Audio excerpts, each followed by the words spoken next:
All right, we're reading Little Legends, Book 2, The Great Troll Rescue by Tom Percival, and we are on Chapter 5, Intruders. Getting inside the grounds had been easy enough, but getting into the actual castle was not. First, Red had tried knocking on the door. A ghostly figure had appeared and told them that all uninvited visitors were encouraged to bear in mind that any attempt to enter the castle would result in a long and incredibly horrible death. Deciding it was just a trick to scare off visitors, Jack went to try the doorknob. The ghost reappeared, but this time skipped most of the message and just repeated, "Death," in a very loud and very creepy voice until they all backed away. Next, Rapunzel had tried to use her hair to reach an open window, but as soon as her golden curls had touched the castle wall, her hair became a huge tangled knot. While Red and Jack were helping Rapunzel to unpick it, nobody noticed a single magic bean dropped out of Jack's pocket and burrowed into the earth. Finally, Anansi tried to climb a water spout with the help of some spiders.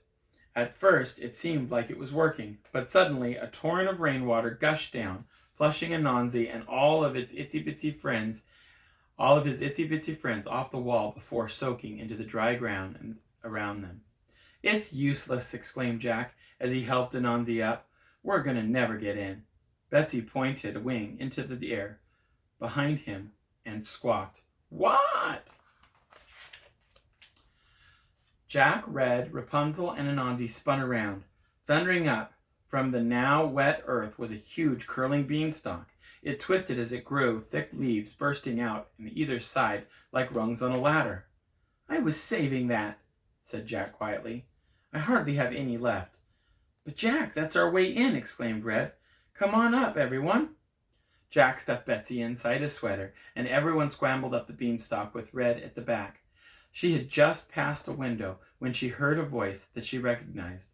It was the huntsman. She climbed silently back down to peer in. "But it looked like a troll," protested the huntsman. "You know, a big green and that." Yes, hissed an impatient voice. "But it isn't a troll, is it?" Red craned her neck as far as she dared to see who the huntsman was talking to. When she saw, a shiver ran down her spine. It was a wicked witch, no doubt about that. Red wasn't exactly sure how wicked this one was, but judging by the necklace of skulls that she wore, the answer was probably very.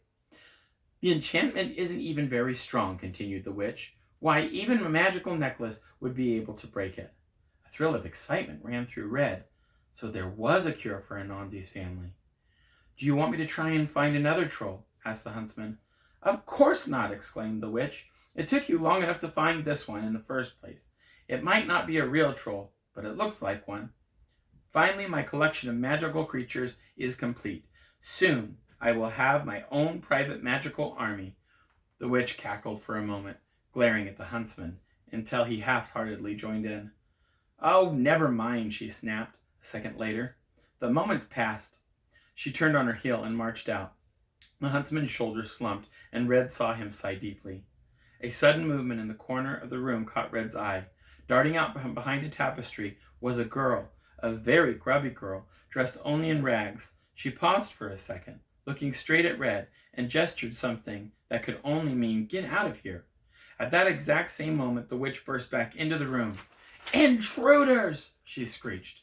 "Climbing a beanstalk! I saw them in my crystal ball." "Do you mean that great big beanstalk that's growing outside the window?" asked the huntsman.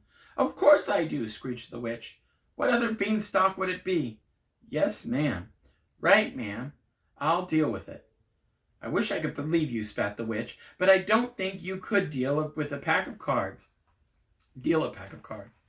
So instead, let's..." She paused dramatically, then screamed, "Release the dragons! Mwahahaha!"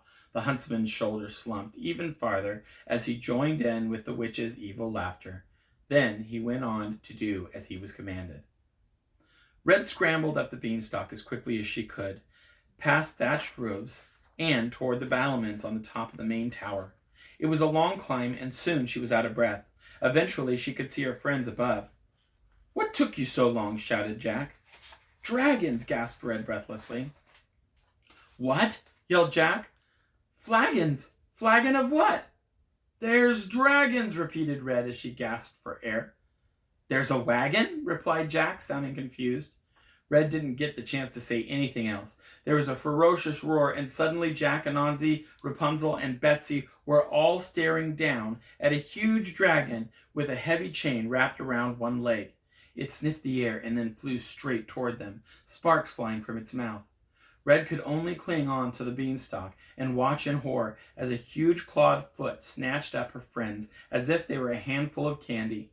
The dragon turned in the air, smacking into the beanstalk and sending Red flying before she could take a breath. Red landed on the roof and slid down until she was hanging on to the length of the gutter. She could see Rapunzel's knotty hair trailing behind the dragon's foot as the creature slowly circled the tower. Red's mind worked furiously. If she stayed where she was, the dragon would definitely see her. But where could she go? She peered down between her dangling legs to the thatched roofs below. Perhaps it would be a soft landing. Hopefully. Red took a deep breath, closed her eyes, and dropped soundlessly through the air.